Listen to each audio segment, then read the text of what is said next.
Right, I still haven't quite figured out what this YouTube channel is all about, but I'm going to do a quick update right now of some stationery and my desk, maybe. I don't know. Anyway, I just want to show you some stuff. So I picked up two of these Leuchtturm. Is that how you pronounce it? Leuchtturm 1917. This is one of their softcover pocket notebooks. I picked up two of these in TK Maxx for $3.99. If you know your stationery, you'll know these are a lot more expensive than that if you buy them elsewhere. I think the list price shows on here 12 quid. So yeah, I got two of these and I've been trying to figure out what to do with them. So what I decided to do, because of the handy page numbering and it coincided with a business trip I was going on, I've decided to use this as a kind of a travel cost / diary, if that makes sense. I do a fair bit of travel with work, and starting last month, so April, I decided that what I would do is I would start recording my trips. These are the page numbers, recording my trips, the dates I went, and just some costs, places I stayed, what flights I took, how long the flights were, how much it was. This is interesting kind of stuff really for me to keep hold of from a work perspective, so I know how much budget it is. Reminding how much I paid for parking. This is a really variable number, airport parking. I found a new place for Terminal 5, which was really handy, called Maple Parking on Bath Road. I'm in the UK, by the way. And then, yeah, just some hotels, some costs, just some travel information, you know, what train I needed to catch from the airport, making a little note of some of the sort of pubs and restaurants I went into, and some costs, and then sort of fuel. This is actually how much fuel I claimed back, not how much it cost me. So I get 45p a mile. So this is quite interesting. So yeah, so I just decided actually to use this as a quite handy little book for keeping a track of hotels and stuff, and it'll be quite interesting to see as time goes on, sort of average cost of hotels and stuff like that. So yeah, that's my Leuchtturm 1917 that I paid $2.99 for. $2.99 or $3.99? $3.99. I do apologise. And yeah, it's quite a handy little thing for work, that one is. The other, or one next, I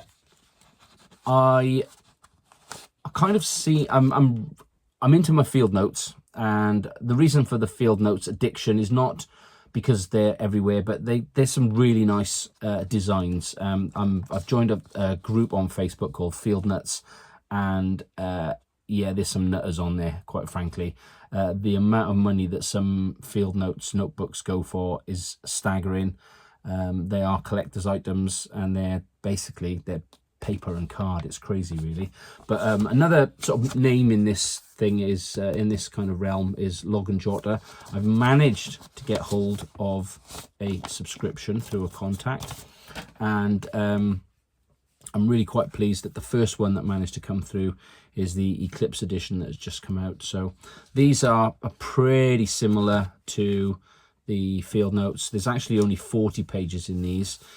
This one comes with sort of dot grid, and the pages are numbered as well, interestingly, which field notes don't do. But the rest of it is pretty similar. You know, you've got your kind of your summary log page on the front, some additional space to write in the in-cover on the back. But yeah, I quite like these, and this is the upside down. The interesting thing that Log+Jotter do is they kind of make it double-sided, so that you can have your, I don't know if you've got it in your pocket or something, there's a kind of like a pocket version, so you can see what's on top rather than that if you've got it that way. It sounds a bit daft, but anyway, yeah, that's Log+Jotter, and this is say one of the subscription. Well, I think it's subscription only anyway, Log+Jotter, if I'm right. But yeah, it's quite nice. It's interesting texture to this. It's kind of like a plasticky kind of thing. Oh, actually, the light's catching that just there, so you can see it's like a sort of laminated finish. It's really, really nice. And yeah, I love the design on this. It's really nice. I'd like that on a t-shirt. That'd look great on a t-shirt, actually. Field notes. they were going out of stock. I had a £5 voucher, so I decided I had to get the Tournament of Books Rooster edition. I really like the design of this. It's got graph paper on there, and it's kind of a brownish color. You probably can't see that, but yeah, I really like this design. I just had to get one, so I bought two because I had a discount. It is actually expensive buying these things from the US, and I really should stop doing it. So yeah, Tournament of Books Rooster, they're really nice. So I mean, while I'm doing this, just compare the price. I mean, these two notebooks probably cost me about $16. Is that right? If I can find, I'll put it on the screen right now. But yeah, this is expensive to buy individual notebooks from Field Notes. So I'd love it if they can find a way to do this stuff in the UK. But I guess you can't have everything. But I had to get one of these anyway. I really like them. Finally, talking about costs, I've been on Amazon. This is UK purchase, and I bought some notebook sets from Flame Tree Publishing. Now, I'd seen this first one here on somebody's Instagram photo. They've done one of these top-down flat lay photos, which I quite like. They really do catch my eye. And I'd seen this top one in one of those photos, and I just thought I have to get that notebook and that design. So obviously I had a look to see where it was from and what the design. Sorry, I'm trying not to cut my fingers here. So I obviously had to figure out where I could get them from. I mean, it's quite a famous design. You'll have seen it many places, I'm sure. It's called the Great Wave off Katagana or something. I shall put the correct spelling on the screen. And come on.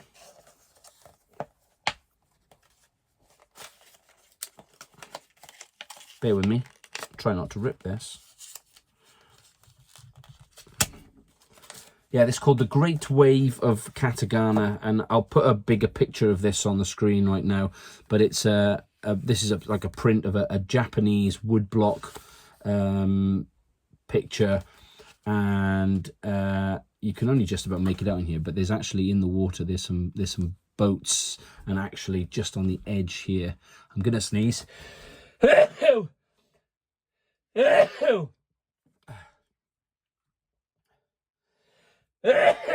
Oh, excuse me. And just on the edge here is the edge of Mount Fuji. I did a bit of research and I found there's a whole series of Japanese paintings and pictures, and I think it's called 36 Visions of Mount Fuji, and this is like #1 on the list. So these are quite nice. So these are from Flame Tree Publishing. I think the pack of 3 here cost, I'm gonna say $5.99. I should check, but I'm filming this on my phone, so I can't go onto Amazon. I'll put it on the screen. There's 3 in this pack. As you can see, you've got this one here. There's another one. I don't know if this is also part of the sort of Mount Fuji series. Let's have a look. Just noticed there's wording in the back that explains what they are. There we go. The Great Wave off Kanagawa by Katsushika Hukasi. I've said that completely incorrectly, but there you go. The Great Wave. Can you see that? There we go. Focus. No, that doesn't work. Anyway, so that's that one. The second one here is a little bit brightly coloured. I quite like this. Actually, it's a mirror image, that one. I don't know if that's what the design is supposed to be, but they've mirrored it on here. And this is called The Sea at Sata in Suragua Province. And I don't know, again, that might be Mount Fuji. Ooh, that might be Mount Fuji in the background again. And then they've, yes, I think actually the wave they've printed as one. And I think these other two, they've definitely done as... oh no, this one's not a mirror. There we go, there's another one. So maybe this one is a mirror image. I don't know, a little strange. Anyway, this one isn't a mirror. It's a quite nice sort of like Japanese blossom garden here. And this one is called the Plum Tree Garden, Kamata, 1857. So these drawings, these designs are you know, 100 odd years old. So these are quite nice. The pages on these are so they've got 64 pages, and what you have in them is one lined and one plain, and they're a little wider than your sort of like your field notes or your moleskins, but they're quite nice. They're really nice designs, and for the price, I think this is a really nice little stationery set. So of course that meant I couldn't just get one, I had to get two. So the other one I got, and this definitely is the last stationery purchase for at least a month. I've got some others tucked away which I'll talk about in another video, but the next three were a set of Leonardo da Vinci designs. And again, this is Flame Tree Publishing. It's $5.99. I'll put links in the description below, so you'll probably recognize these pictures. So this one here, again, they've just put the same picture on the front and back on this one. And this is the head of the Virgin. Again, Leonardo da Vinci. I nearly said Leonardo DiCaprio then. That's really weird. And again, lined and planed. Don't know what this design is. It's not a familiar picture to me. Maybe it's marsh, marigold, and wood anemone. So Da Vinci did a lot of like life drawings and stuff as well. So I guess like botanical stuff. That's it's quite nice. And then you've got the more famous Vitruvian Man, if I've said that correctly. The Vitruvian Man, yeah. 1492. That's how long ago. This book isn't that old, obviously, but yeah, there you go. So that's a little selection of notebooks I got from Amazon this week, from Flame Tree Publishing. And as is the way with all of these, you end up with a little section in the front where you can put your name and some contact details. And yeah, there we go. I need to stop buying stationery, but I probably should stop buying stationery, but I am using it a lot. And I just want to show you my current field notes. This is the 24th of the 4th, 24. No, 22nd of the 4th. 22nd of the 4th, 24. This is a Heartland edition.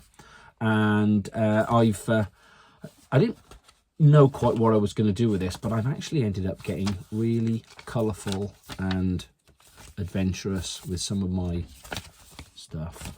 So more on that soon.